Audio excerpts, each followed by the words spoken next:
ఏపీలో కొత్త ప్రభుత్వం కొలువు తీరనుంది. ఈ నెల 12న ముఖ్యమంత్రిగా చంద్రబాబు ప్రమాణ స్వీకారం చేయనున్నారు.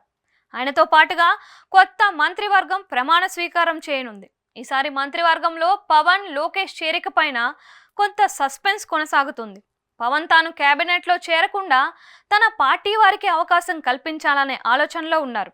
ఇక లోకేష్ పార్టీ ప్రభుత్వంలో నిర్వహించే పాత్ర పైన స్పష్టం వచ్చే అవకాశం ఉంది. చంద్రబాబు 3 పార్టీల ప్రభుత్వం ఏర్పాటుకు కసరత్తు ముమ్మరం చేశారు. తన టీంను సిద్ధం చేసుకుంటున్నారు.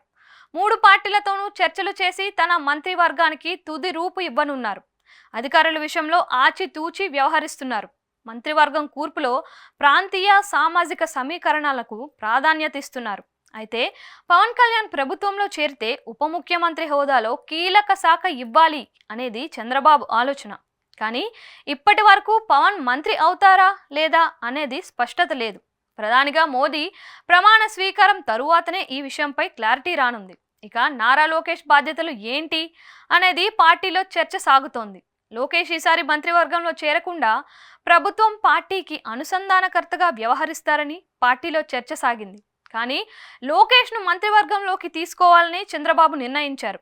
లోకేష్ రాజకీయ భవిష్యత్ కోసం పాలనా పరంగా అనుభవం, ప్రస్తుతం ప్రజల్లో కొంత ప్రభుత్వం పైన భారీ అంచనాలు ఉండడంతో లోకేష్కు కీలక శాఖలు అప్పగించాలని చంద్రబాబు డిసైడ్ అయినట్లు తెలుస్తోంది. 2014-2019 టీడీపీ ప్రభుత్వంలో లోకేష్ ఐటీ, పంచాయతీరాజ్ శాఖలను పర్యవేక్షించారు.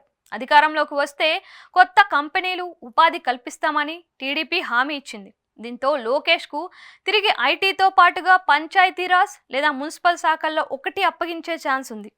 గతంలో ఐటీ మంత్రిగా పనిచేసిన సమయంలో అమరావతి పరిధిలో ఐటీ సంస్థలు తీసుకువచ్చేందుకు లోకేష్ పనిచేశారు.